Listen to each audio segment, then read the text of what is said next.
Megan, I'm glad to have you here. Welcome you, and I'd like for you to tell us a little bit about who you are and what you do. And I'm excited to have a conversation with you today. The pleasure is all mine, Ed, because I am very much looking forward to this. And thank you for having me. Thank you for the opportunity for opening the space. At my core, I'm a word nerd, and I run Aprovechar Language Solutions, and I help adults feel comfortable and confident in Spanish and in English. So what does that mean? What does that mean to feel comfortable in Spanish and English? Everyone has their own definitions. So, how I do it and what I do is very much directed by who I'm working with. Right now, that's working with IT teams in nearshore and offshore, so Spanish-speaking companies and countries, and they're working with American companies, and they want to know, how do I get through small talk? How do I build rapport or relationships? Like, how can I help kind of assimilate to the culture?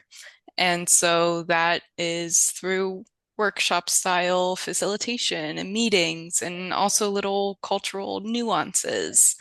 It's also people always tell me, "Oh, I want to be fluent in Spanish." And oh, what does that mean? Does it mean that the words flow naturally? Does it mean that you feel comfortable traveling? Like, what are you trying to do here? So it's kind of the science and the art behind language learning. Oh, wow. I'm just flooded with all kinds of thoughts about that. Um, Okay, the first question I want to ask is this. This is not about language. This is about the relationship. You mentioned that you're trying to help them find rapport. Mhm. So what is that? Let's define what rapport is particularly in a cross-cultural situation. Yeah. I mean, you're hitting right in my latest rabbit hole of research, which Huh. is intercultural communication.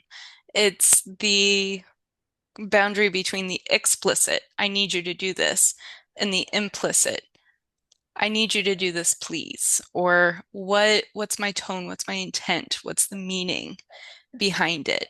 And some of that doesn't translate well Yeah. across cultures. Yeah.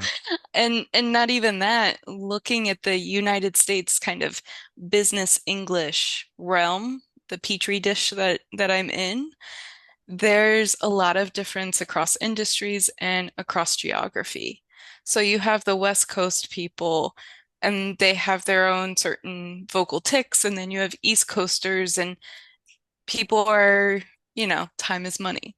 And so they come across as brusque or they come across as demanding, and it's not. It's simply the cultural pace. So it's both the language, the meaning, the tone, the intent. But to get back to your question, I think rapport is feeling comfortable in the environment, with an asterisk that I'm probably going to change that definition as I do more research. Well, I'm interested in what you're going to learn. And I've what I'm doing here, this is about establishing rapport with my guest. And most of the people I'm interviewing, this is the first time we've ever talked.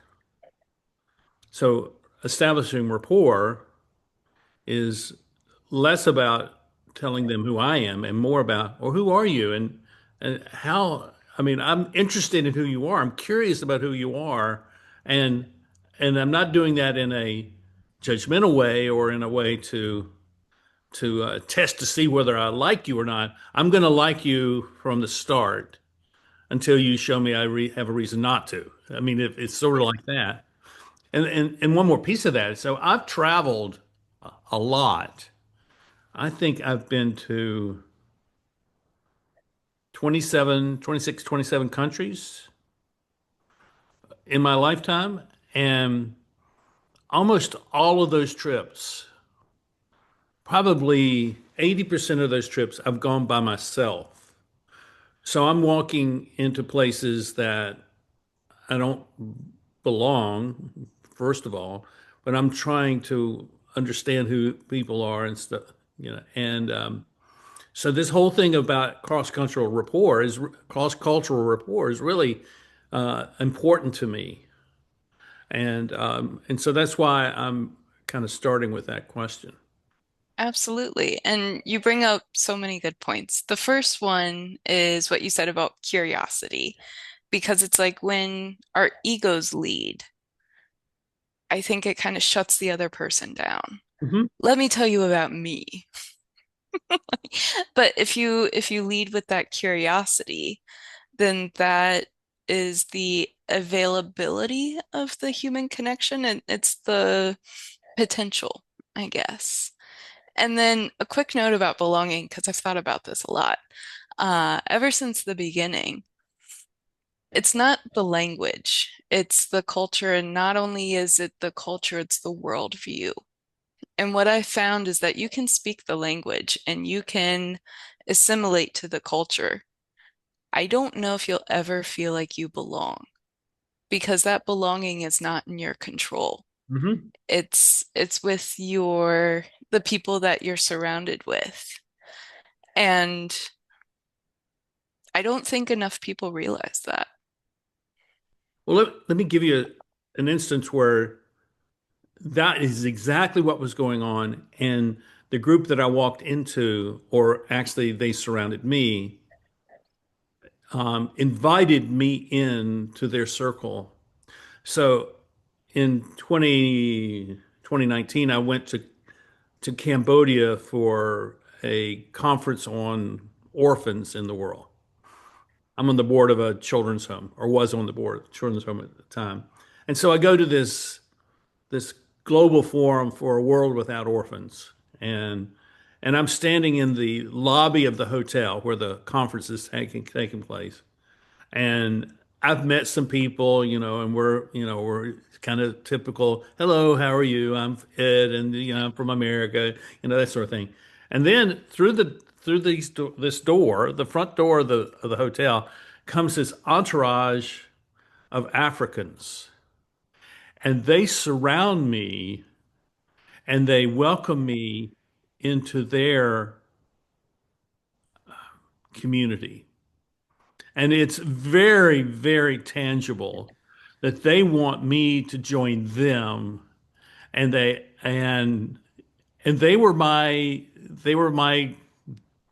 gang for the rest of the conference. And within 6 weeks of the conference, I was in Africa doing leadership work, all because they welcomed me into their fellowship or their community, their relationship. And I was so taken by that. And so that's exactly what I think when I hear you talking about, that's exactly what I'm thinking about, is of how I was welcomed into their relationship and and made to feel a part of them, even though I'm a old white American man and who had never been to Africa, had never even thought about going to Africa at any point in my life. And all of a sudden, I have all these people that I care about because they have cared about me. Hmm. And it's that intention. And Yeah, it's like if they didn't do that, your experience would have been completely different. But now I'm curious, at any point in time when you were with your newly appointed gang, did you feel uncomfortable? never, Really? never, because they didn't allow me to feel uncomfortable. Mm, hmm. And Megan, this is the thing that once I went to Africa and I did 2 trips before COVID started. This is what I found out. It's because I was an older person. They respected me as what they call an MZ, Mm, and that is an elder who is worthy of respect. And so that's why That's one of the and one of the guys that had attached him. He asked me to be attached to him. He didn't attach himself to me. He asked me to be attached to him. I went and did work with him, and he's in Kenya, and he took me to his farm. On the second trip I went to Kenya, he took me to his farm, and we're walking around the farm, and he pointed over to this fence line with some trees, and he says, "I'm going to build you a Nandi hut so you will always have a home in Africa." Wow. What a welcoming environment. Yeah. And then Like, what a special COVID kind moment. of destroyed all of that because, everything changed after that. But that to me um, represents what you're talking about, which is how do we Mhm. build rapport, which makes us not still separate people, all but really one people. Yeah. Yeah, is kind of an a series of individuals making up one cohesive group. And I don't necessarily think that the American culture does that as well as other Not cultures. at all. And so it's almost like you're coming in and you're expecting this and you don't get it, so you're disappointed. And it's like, how else can we create a path so that people feel like they belong in this very kind of transactional, westernized relationship? Because Americans are more transactional and less relational. We do our small talk of, "Hi, how are you? I'm great. How are you? I'm good. All right, let's move on." And we don't get anywhere with it. It's surface level. So it's almost what I'm studying and researching and teaching at this point in time is kind of this, how do you get below the surface and actually connect on a humane level versus this kind of surface level transactional kind of robot culture that we've adopted somehow. What I've learned is that you need a vehicle, a mechanism. Hmm. For me, the podcast is a mechanism. So I'll meet people. I meet people all the time, and I'd say, "Hey, I'd really like to have you on my podcast." And what that does is it allows me to take the relationship to another step. And they say, "Oh, that sounds great." So I send them a, invitation like I sent to you, and here we are, we're talking, and now we have a chance to explore what our relationship could be beyond simply that social chit chat that we're so, used to doing. Yeah, that we're kind of prone or wired. So, It's kind of a social norm at this point. so how did you come to find yourself in this place doing this kind of work? It's been, just think of a bunch of bendy straws thrown together and then reassembled. It's been a journey. Um, I hesitated to start Aprovechar for about 10 years because I didn't think that I was experienced enough. And then I finally kind of bit the bullet, so to speak, right during COVID, April of 2020. And I was like, you know what? If not now, when? Mhm. And then through that time, being able to forge my own path, it's been a lot of mistakes, a lot of changes, a lot of seasons, and now I'm kind of looking at it as specific projects. So I've always existed to help people with education.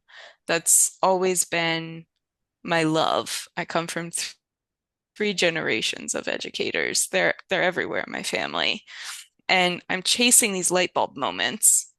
And at the same time, how I do it, when I do it, why, the why doesn't really change, but all of those details do. So lately, it's been helping teams work better together. And what's it that they think that you're doing for them? It's more about comfort level.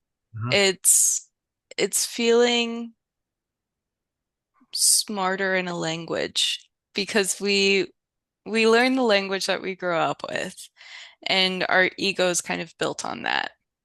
And then as an adult, you try to learn something new and you're like, oh, I'm terrible. And your ego takes a hit.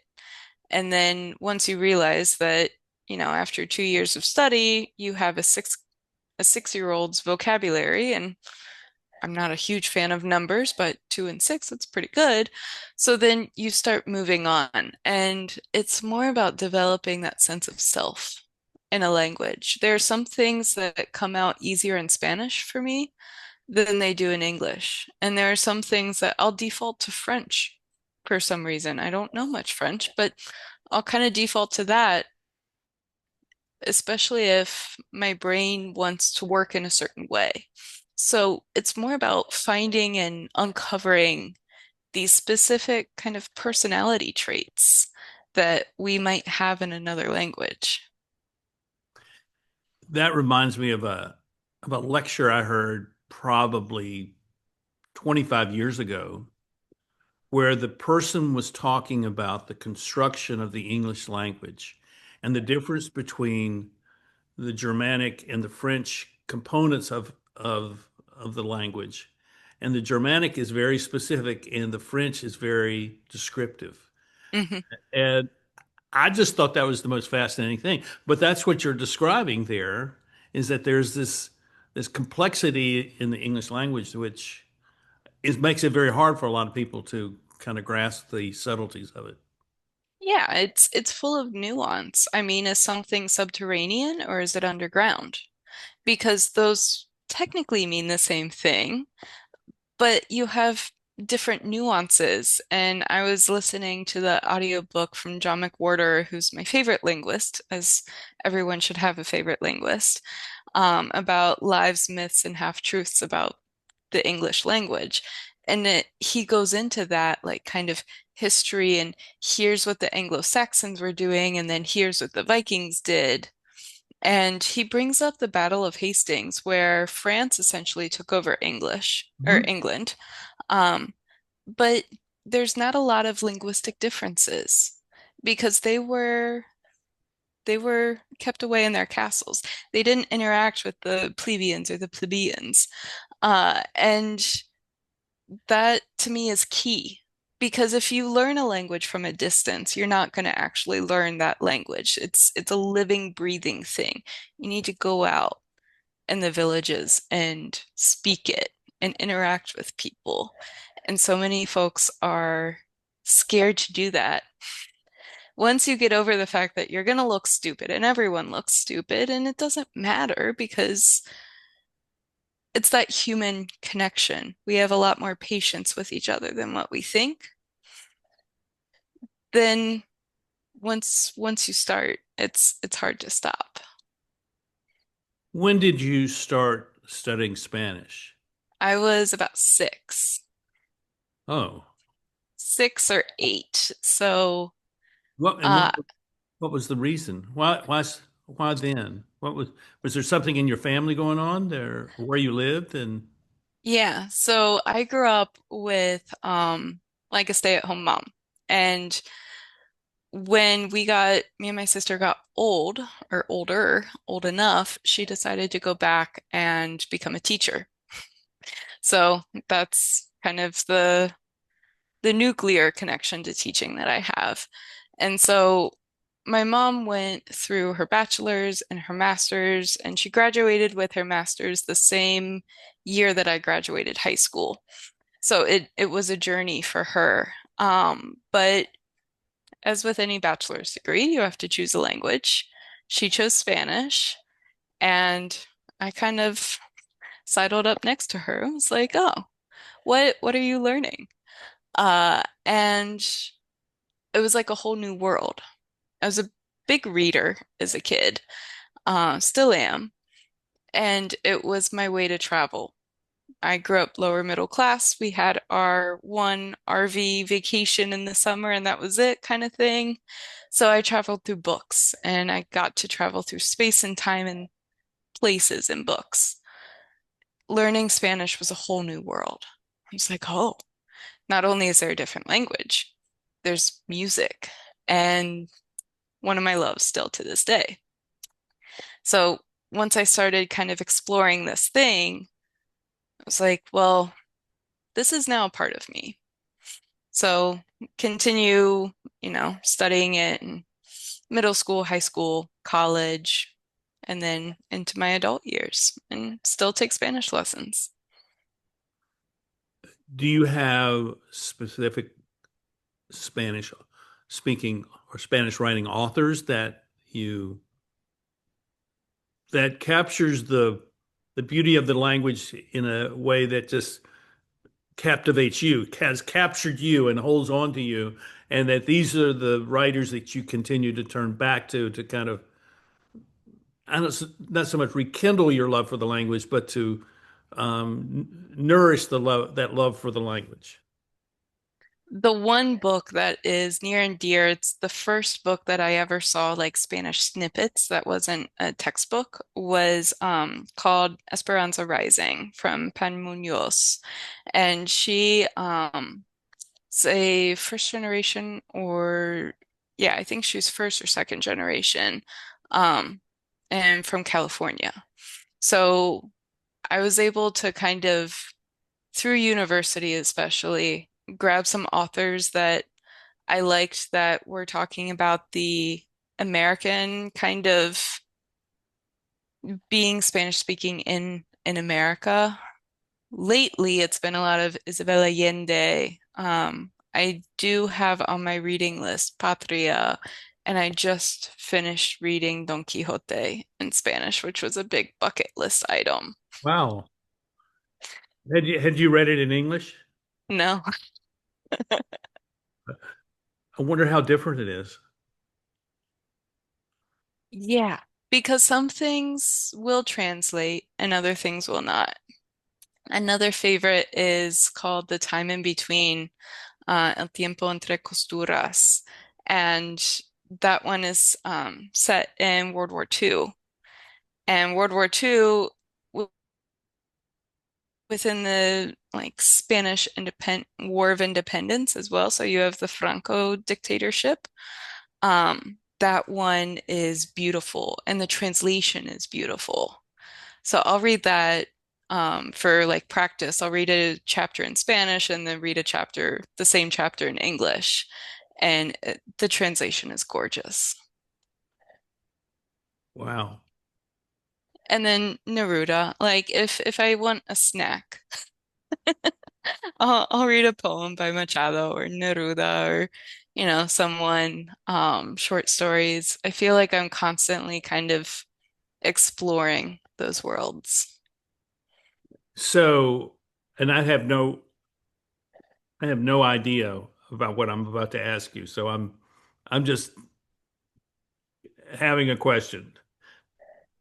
Is there a difference between writers who are from Spain and writers, say, are from Latin America or South America? Oh And yeah. what can you describe what those differences are? Yeah. I think that we kind of fall into this. I want to blame Duolingo, but it's not a Duolingo problem. We fall into this kind of binary of, is this Castellano or Castilian Spanish from Spain, or, Mexican Spanish? Like if you look at Duolingo or Rosetta Stones, those are your two options. The thing with Spanish is that it's not a monolith. Every country has its own regions and dialects and chosen words. And there's definitely a difference in like vocabulary. So Spain has what they call the Royal Spanish Academy, the Real Académica Española.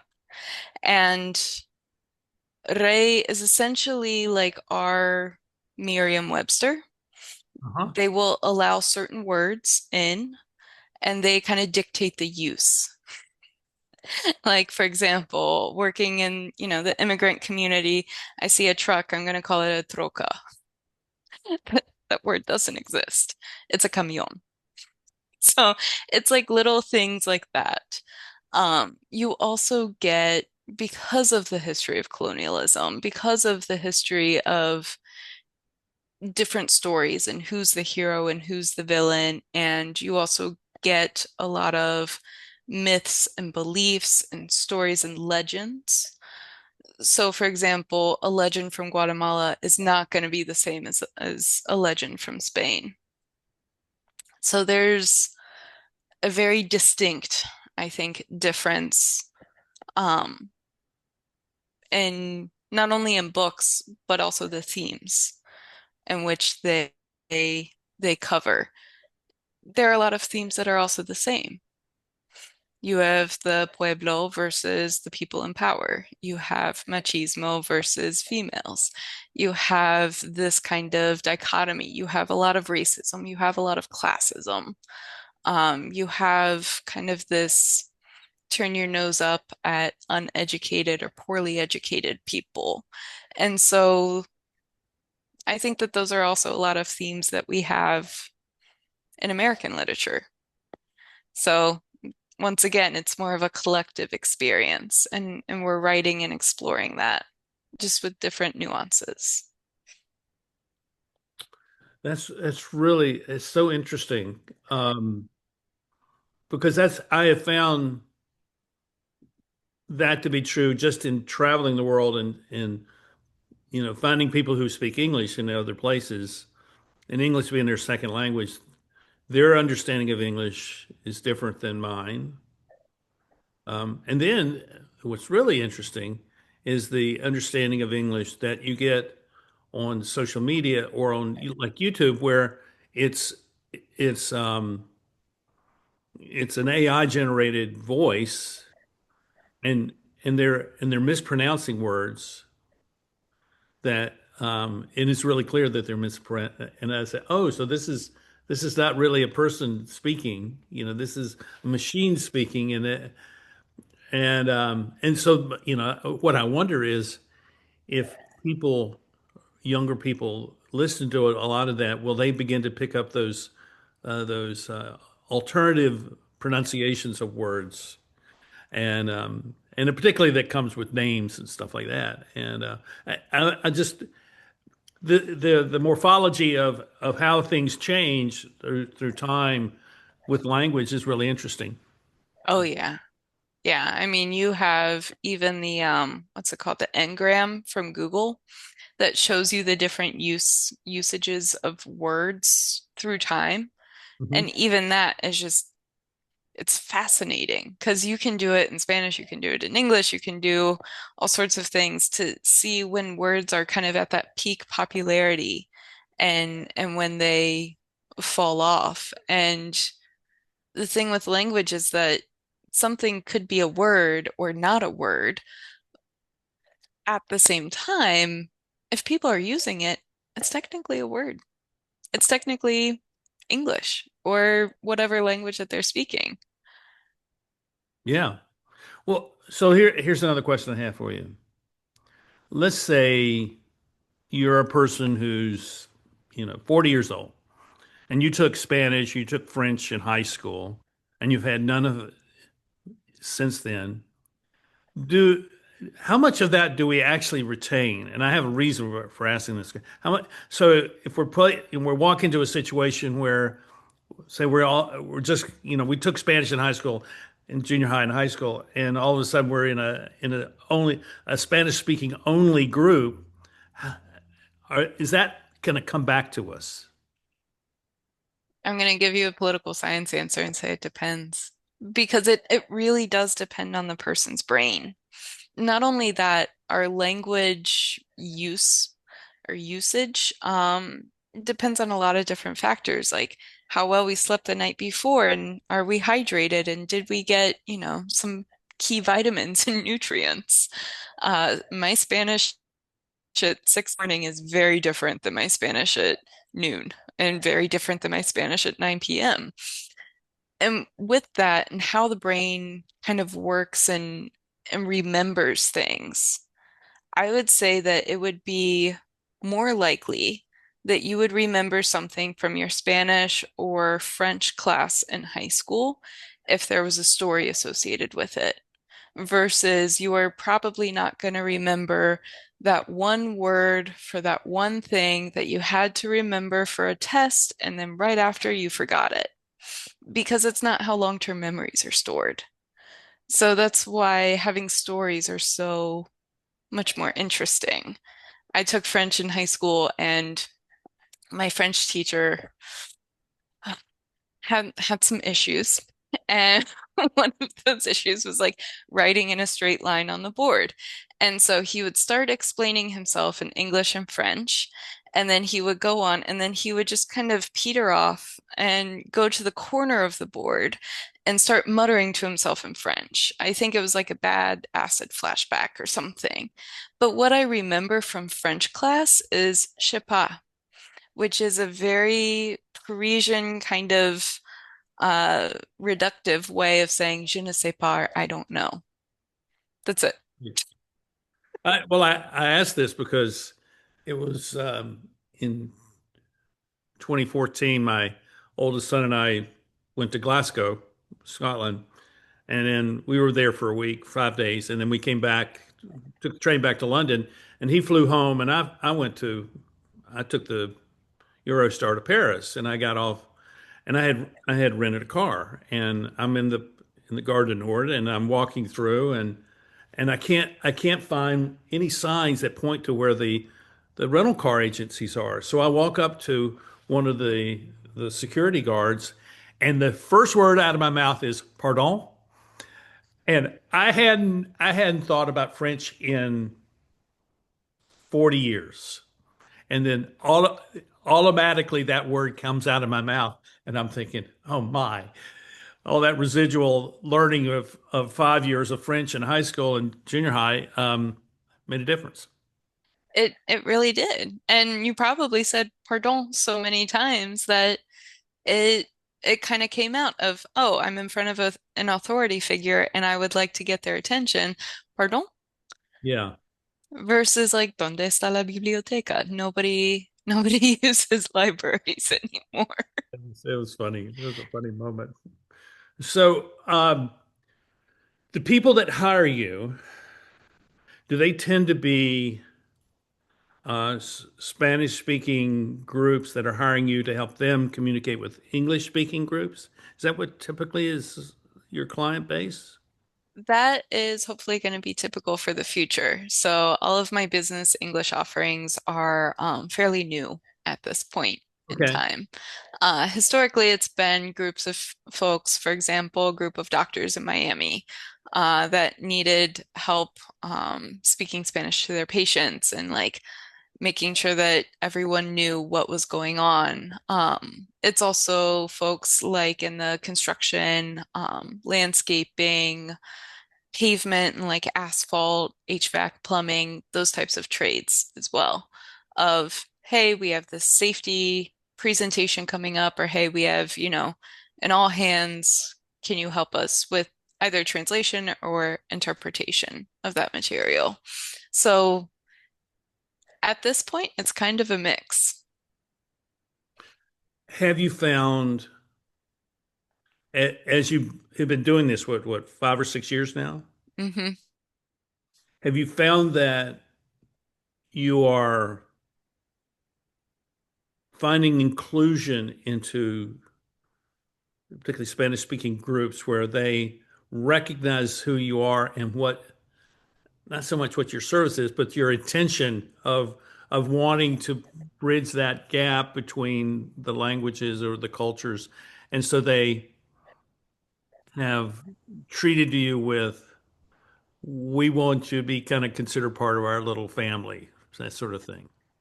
It's happened a few times, and every time it does, it just makes my insides turn to applesauce because that's that's better than anything that I could ever get.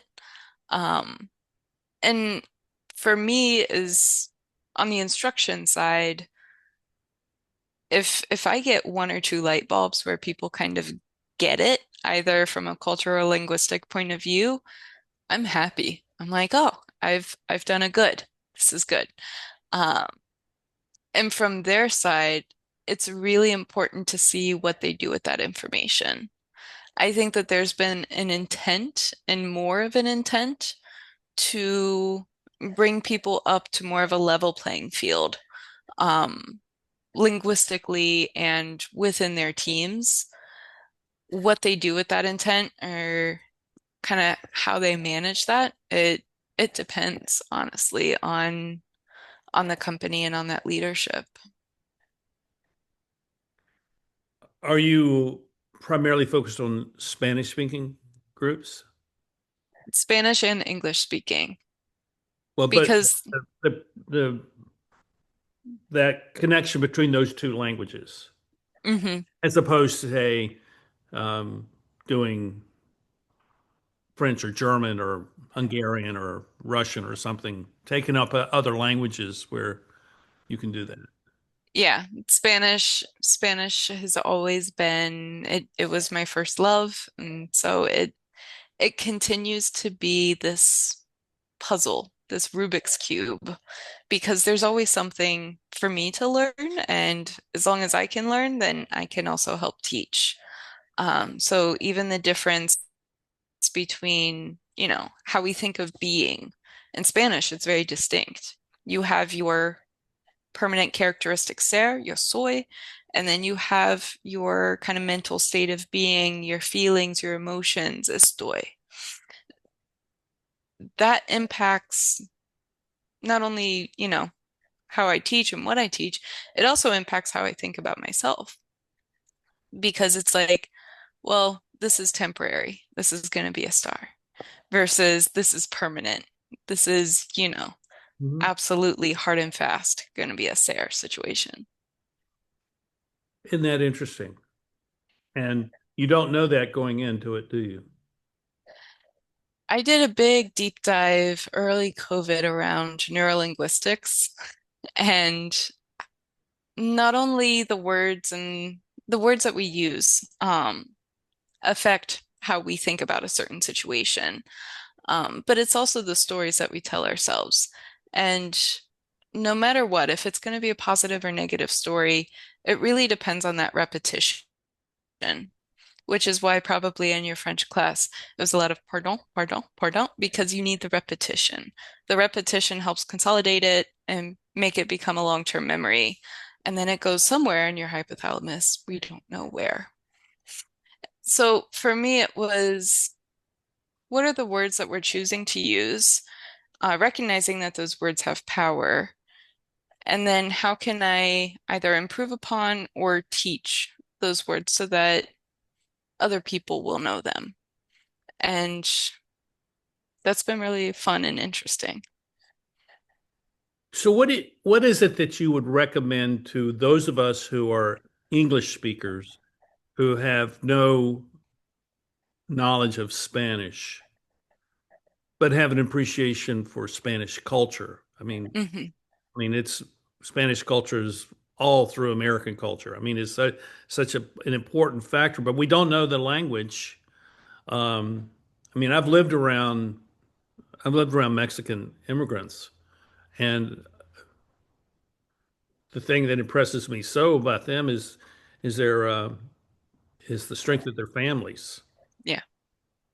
Oh, in a big way. And I'm thinking, well, that's something that we could learn from it. But what is it that as American English speaking white Anglo-Saxon people, what is it that we need to know in terms of how we when we meet someone who is a Spanish speaking who has limiting, what is it that you would recommend for us to do as a way of making sure that we're treating them in a respectful way? I guess that's really what I'm getting to.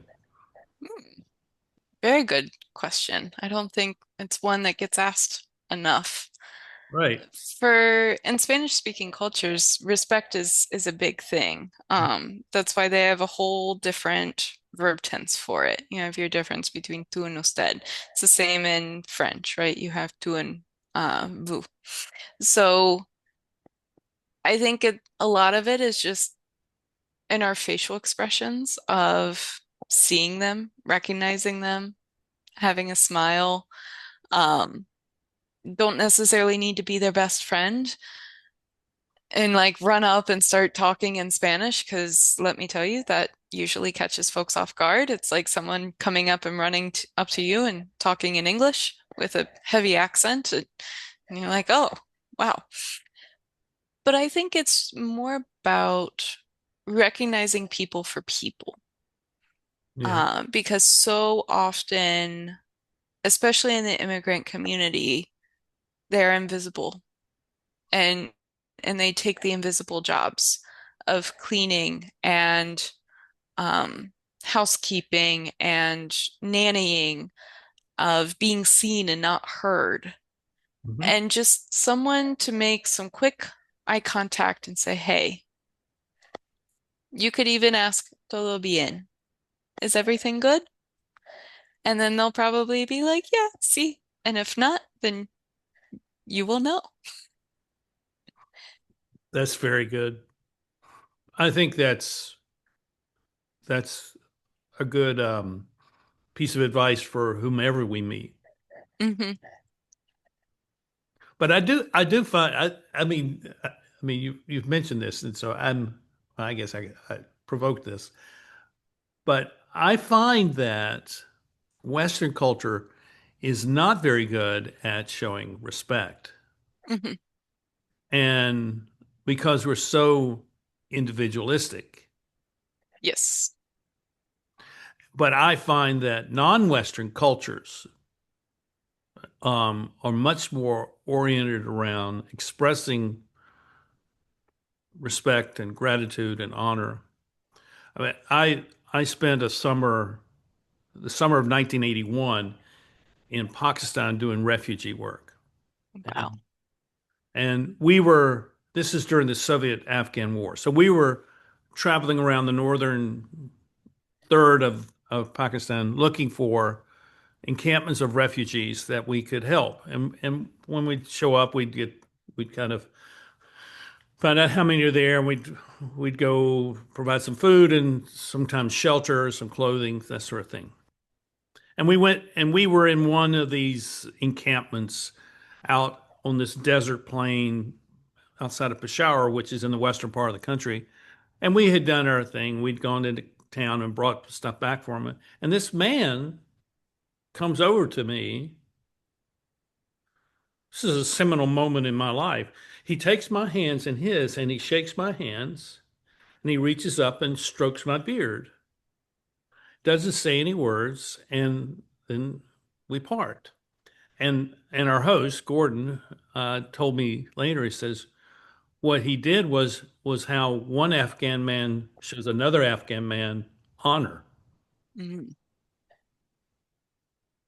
And I had never been thanked or honored in such a tangible and significant way as that poor Afghan refugee did that. And it gave me something that I still live with today. I mean, so much of what we're talking about today is because of what that man did for me 40, almost 45 years ago. Hmm. So I think it's really important that we learn how to show people respect Yeah. and not place our expectations on them. Hmm.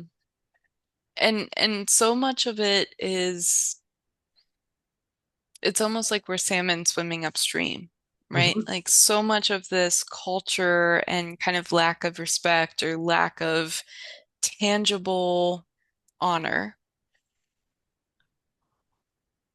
other people do. And so we kind of go with the social norm and go about our day, but it's it's what you were talking about. It's recognizing that person. And for a lot of folks, that recognition is kind of touching and like, hey, like just kind of touching either a shoulder. Some people are not open to touching. So it's like there's no hard and fast prescription for it. I saw the same thing with the Africans that I met in Cambodia. I see it in so many other places. Um, I think what is key here is there is something tangible that has transpired between the two of you.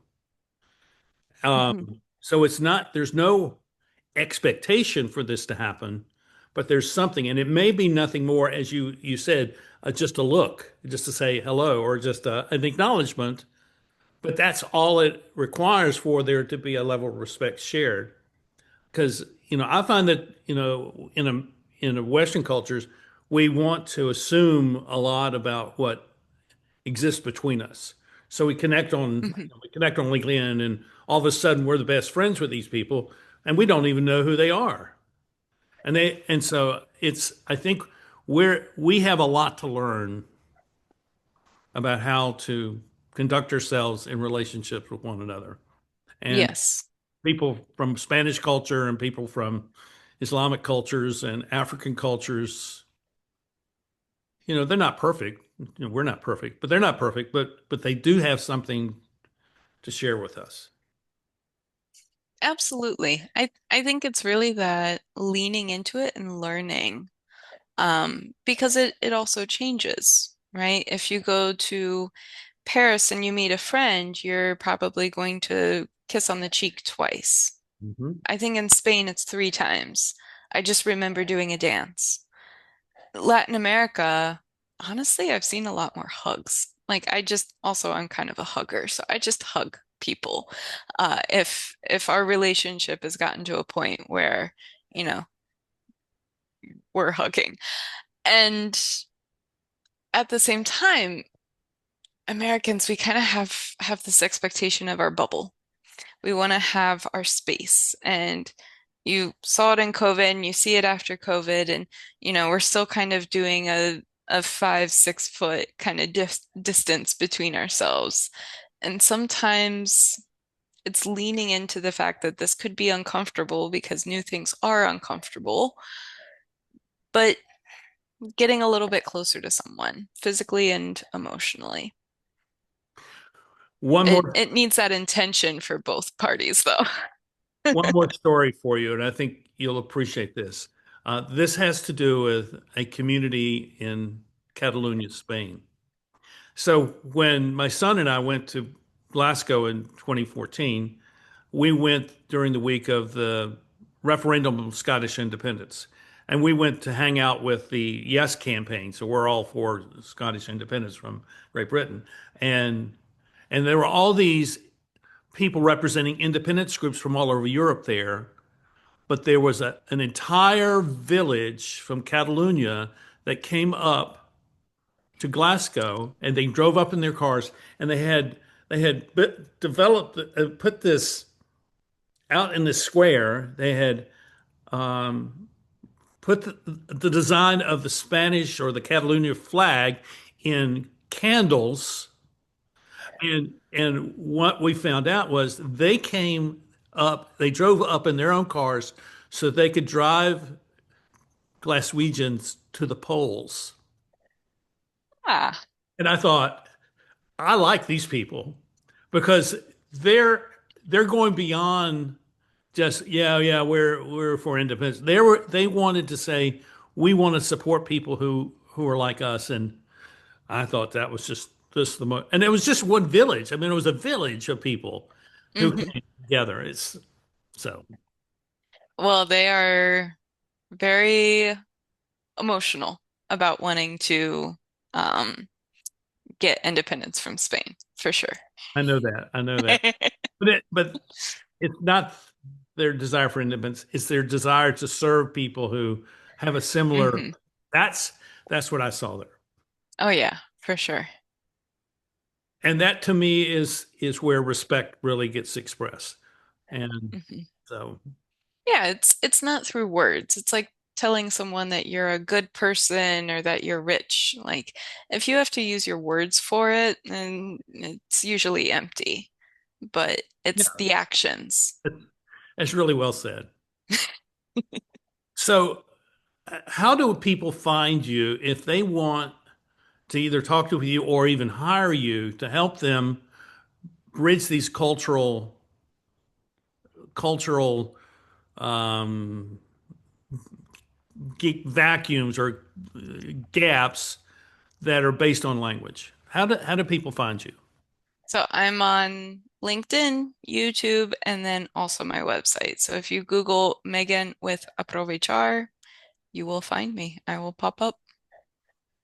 Well, send me whatever you want me to put into the show notes, and we'll put it there. And I hope people will find you because you're doing more than just simply helping communicate. You're actually um, doing a lot of reconciliation work, I would say, and building ways for people to communicate and, as we've been talking about, show respect and appreciation for one another. Well, thank you. That means a lot coming from you and all of your work and everything that you've seen as well. I mean, I can only speak from my little snow globe of experiences, and Well, yeah, but it's significant. I mean, you're carving out a path that other people could follow. I guess is the way I see it, and I hope that will happen. And I wish you well in the work that you're doing, and you know, hope that you find it as fulfilling as it sounds like it is. very much. It absolutely is. So thank you so much, Ed. And thank you all for watching. Um, Go find someone you can express some sense of appreciation for today. Because if you just do that, then you're going to bridge something that maybe was a gap there that you didn't know existed. But go do that. I mean, it's not hard. You just have to go do it, and it'll make a difference. So thanks for watching. We'll see you next time here on the Eddie Network podcast. Bye bye.